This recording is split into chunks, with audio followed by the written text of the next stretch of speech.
Tweit with Launchpad Baker. I'm here with Vanessa from Hello Medio. Hi guys. We're at D&J Tacos today with David and Jamie, and we're here to talk about what made them come to Baker, open a business, and all the amazing tips they can give for any new entrepreneurs. So the first question I'm going to start off is, I want to know why. Why did you guys come to Baker City? We pointed to you. Yeah. Okay. You know, we started cooking tacos at the VFW to help them out a couple nights a week, and did that for over a year, and saw the need for Baker for a concept like this, a small taco shop where it's make it in front of you. We saw the need and the want, and here we are. It's awesome because you pointed out kind of things that most all businesses should figure out. Is there a need for it? What's the want for it? Can we do that? So tell me about the history of businesses that you've done before, because you guys bring a lot to the table besides just opening the taco place. You've done a lot of things before. What are some of those things you've done before? I've personally been a corporate restaurant manager for about 27 years now. I've worked for TGI Fridays, I've worked for Applebee's, Olive Garden, Buffalo Wild Wings. I owned Salsarita's Fresh Cantina, which is where this concept came from. So I already had the skill set kind of drilled into me. When I met David, we had a lot of recipes that we kind of put together and kind of came up with this menu and put our own spin on everything. I came from corporate companies, and then I was trained to be a general manager for Taco Bell. So not a lot of restaurant experience, but enough. And being in the management roles, I know how to manage money, finances. And I had that corporate training to help with the finances and making sure that you're going to meet budgets. You're profitable. It sounds like food and tacos has been in your blood. But one thing you guys have also done is a choice. When you came to Baker City, you probably didn't realize the amazing community that's here. But you've also made these decisions to be part of the community. You've done a ton of programs supporting the community back. People remember that. People recognize that. I've heard so many stories from entities and businesses saying, oh, D&J Taco Shop, yeah, they were awesome because they did this with us in high school. We're reading the paper about how you guys helped, without during the COVID stuff with the grocery store and feeding their staff and doing other things. And you've done things, what other community things have you guys done in Baker? The biggest thing I think that we offer is we are a veteran-backed business, meaning we had a couple of our friends that U.S. veterans that believed in us and gave us an opportunity by allowing us to be a part of their lives and a part of their circle. And in turn, they trusted us enough to give us money to help get started. They loaned us this money. If it wasn't for them, we wouldn't have been able to do this. I have a lot of veterans in my family. He has some in his. For us, we wanted to give back to them especially, not just the community, but to our local vets as well. I've always been taught in the corporate world that you have to connect to your community. Otherwise, when it's a time of need for you, they forget about you. When we moved to Baker, I didn't expect Baker to be such a tight-knit community, and that's one of the reasons that we keep that business here. Going through this pandemic has proved time and time again that they have our backs, and I'm hoping that they know we have theirs by everything that we've done. As far as the veterans, this wall behind us means everything to us. This is all donated by local veterans or made by local veterans. We have, our own police force officer, Wayne Chastain, did these flags. It's something for us that connects us to a unique group of people as well. So that meant a lot to us. And like you said, tying yourself to your community is the most important thing I think you can do, small or big time. Okay. So the next thing that I want to ask you guys to share with other people who are thinking about starting a business and getting into business is kind of some of the things that you learned along the way or that you wish you would have known. So kind of what's the first thing that comes to your mind that if you're going to start a business in Baker County, what do you need to pay attention to? It's a lot. Community needs, demographic, like you had reiterated, the need. You have to know what the community wants and needs. Being that we're from bigger cities and we moved here, we've seen kind of what works and doesn't work in bigger cities. When we came here, there wasn't this concept, this type of food. I mean, we were a little nervous. I mean, the area is saturated with Mexican food, but we knew that the fresh, the fast, friendly, that concept, we knew it would fit. There's a lot of kind of bigger city wants here, but we want to keep it small, if that makes sense. So you want new and fresh. So when we saw that, I think that's what really made us hone in on if this was going to work here. Plus, we did a lot of public relations. We walked around a lot, talked to a lot of people. We had a lot of friends. We used our friend base to kind of get our word out there and see what kind of feedback we could get prior to opening, and it was all positive and good. So for us, it was kind of a no-brainer once we knew that the city needed it, wanted it, then it was just a matter of figuring out how to pull it off. And also go with what you know. Yeah. Very much. But you have a great business background. You've understood the math of it all. Is there anything new you learned about, leases, about inventory, about ordering stuff, what kind of specials to run, what not to run, what works and doesn't work? Some of it is trial and error the first year, but also, when you need to order because you don't want to have 2 weeks worth of product. You got shelf life, you got things, and you manage that well enough to where we don't have much waste. Very, very little. So it keeps our costs down and just managing what you have. And you got to be able to switch gears like right now. Like if you see a downward trend or upward trend, you got to order accordingly. And we've become pretty good at that. But the first few months is always a trial and error and see what works. I tried tortas the first 6 months. People just didn't know what a torta was, so it didn't work out really well. So we switched to tamales. They worked out really well. So you got to experiment a little bit, Yeah, and you also, when you do, you got to keep everything ever changing. You got to keep things fresh. With minimum wage going up and things like that, you got to remember that the community is going to look at that as some people look at it as negative, and some people look at it as positive.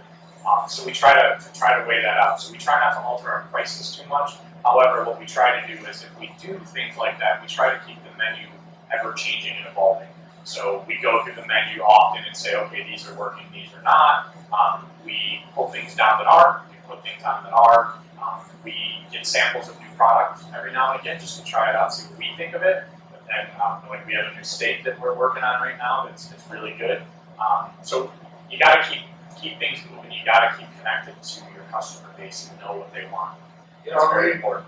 We all travel to Boise, we all go on vacations and whatnot. So we try to hit restaurants that are similar to ours and see what they're doing with their menu, what's coming out, what the trend is. So we were out of town last week and found out that the bowls are pretty popular in these other Chipotle and whatnot, those type of restaurants. And so we're going to try the bowl this week. And Today, actually today, and hopefully that'll be a new trend, and it's healthy. You don't have to have a tortilla, you don't have to have chips. You can have beans, rice, and some chicken and some vegetables. So Awesome. So the amazing thing that you guys also do is a lot of social media stuff. Actually, I love when you're playing at home with new meals and foods, or you're going on trips and you're trying out new stuff and everything. And then you figured out, hey, let's try that at the store, the business and everything. So that's a great tip for businesses. You go out, you find what other businesses are doing, you figure out what's working really well, you try to replicate it that fits in this community, and you talked about the bowl. So the bowls that you have, what's in a bowl? So we went somewhere and it was pretty simple. So there's a lot of health conscious eaters. We already offered a salad with no shell, no chips, nothing. So just lettuce and a salad. So we went to this one restaurant where when they ask you what you want a bowl or a salad, it either started with rice and beans or it started with lettuce on the bottom. So that was how they differentiated. So I watched when they built both items, and that's basically what we would do here. With a bowl, you start with your rice, your bean choice, your meat choice, and then you top it with any of the fresh produce that we have, or any of the homemade salsas, guacamole, sour cream, things like that. They're very hearty, they're filling. I think we priced them pretty fairly and where they should fit in, but it's a 32-ounce bowl, nothing special about the bowl. just what's in it and how you make it. And again, our concept is you get to make it your way. So nothing is going to go in there that you don't want or that you don't like. So that's one unique thing about our concept is you get to choose what goes on in it. But as we sat in this restaurant eating our food, we realized how much of a demand there was for that and saw that health conscious, kind of choice. And we saw them order the bowls over the salads hand over fist. So we get it a lot here where people will say, can I have a bowl?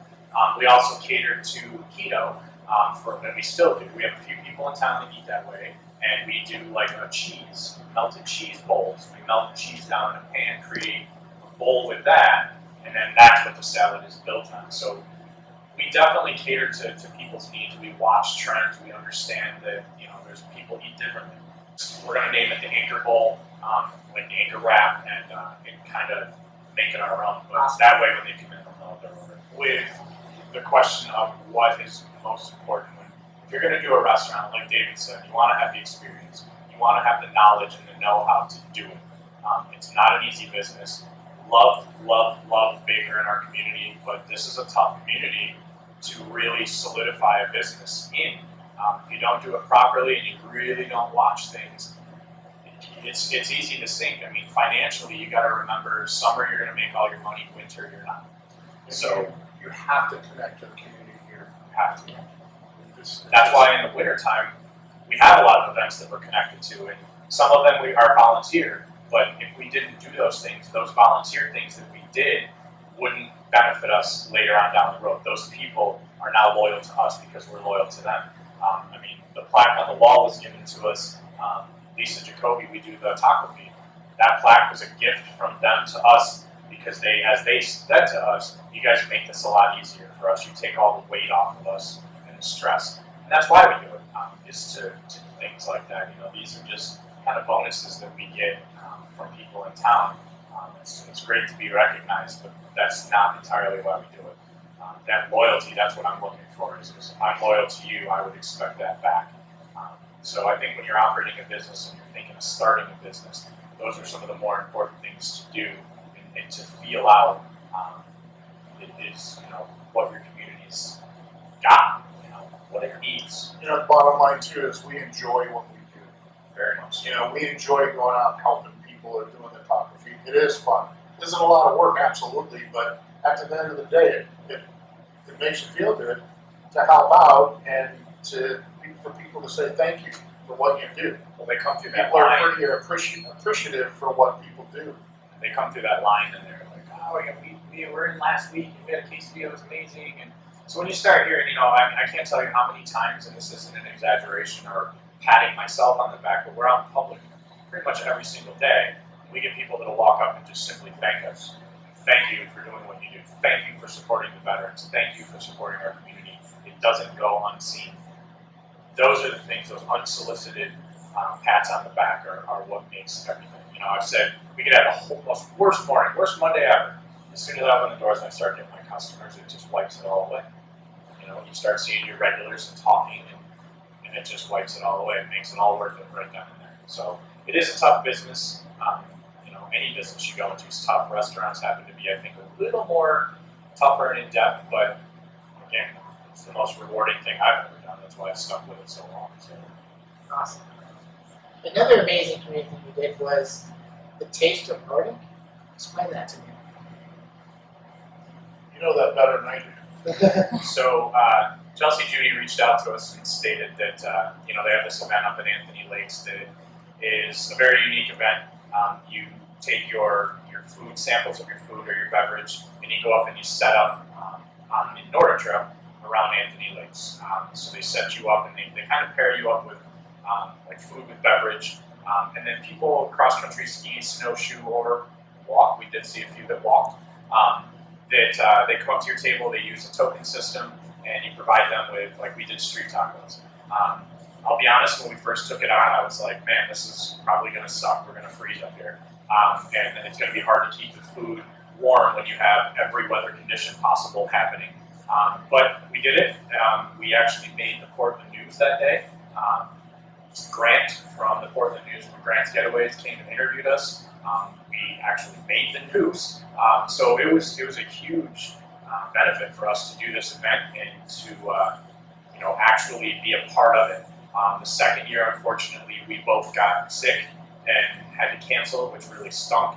And then this year, obviously, with the pandemic, we weren't able to do it again this year. However, we are looking forward to doing it again next year. We were just honored that she thought of us enough to ask us to be a part of it.